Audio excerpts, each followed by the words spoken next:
एक बार भगवान शंकर पार्वती जी एवं नारद जी के साथ भ्रमण हेतु चल दिए। वे चलते चलते चैत्र शुक्ल तृतीया को एक गांव में पहुंचे।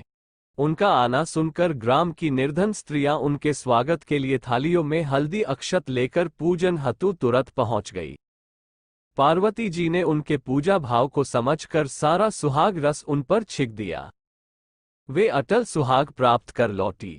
धनी वर्ग की स्त्रियां थोड़ी देर बाद अनेक प्रकार के पकवान सोने चांदी के थालों में सजाकर पहुंची।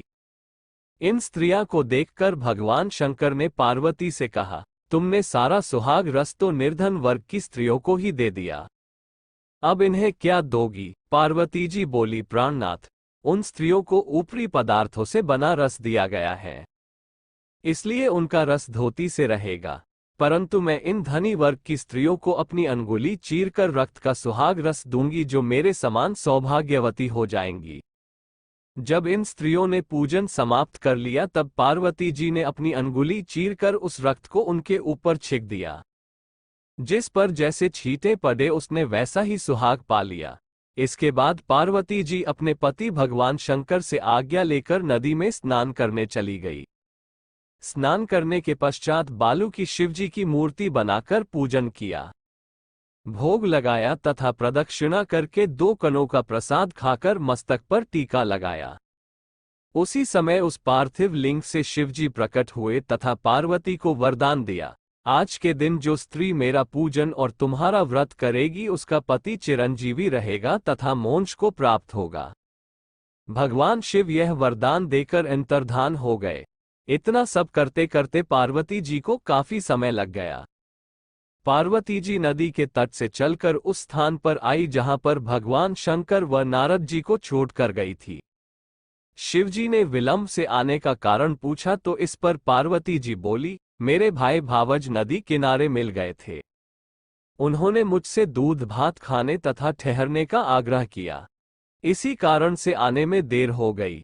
ऐसा जानकर अंतर्यामी भगवान शंकर भी दूध भात खाने का लालच में नदी तट की ओर चल दिए। पार्वती जी ने मौन भाव से भगवान शिवजी का ही ध्यान करके प्रार्थना की, भगवान आप अपनी इस अनन्य दासी की लाज रखिए। प्रार्थना करती हुई पार्वती जी उनके पीछे पीछे चलने लगी। उन्हें दूर नदी तट पर माया का महल दिखाई दिया। वहां महल के अंदर शिवजी के साले तथा सहल्स ने शिव पार्वती का स्वागत किया। वे 2 दिन वहां रहे। तीसरे दिन पार्वती जी ने शिवजी से चलने के लिए कहा तो भगवान शिव चलने को तैयार न हुए। तब पार्वती जी रूठकर अकेली ही चल दी। ऐसी परिस्थिति में भगवान शिव को भी पार्वती के साथ चलना पड़ा। नारद जी भी साथ चल दिए। चलते चलते भगवान शंकर बोले, मैं तुम्हारे मायके में अपनी माला भूल आया। माला लाने के लिए पार्वती जी तैयार हुई तो भगवान ने पार्वती जी को न भेजकर नारद जी को भेजा। वहां पहुंचने पर नारद जी को कोई महल नजर नहीं आया। वहां दूर दूर तक जंगल ही जंगल था। सहसा बिजली कौंधी।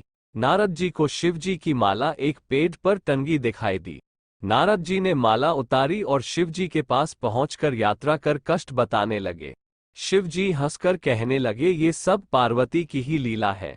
इस पर पार्वती जी बोली, मैं किस योग्य हूँ, ये सब तो आपकी ही कृपा है।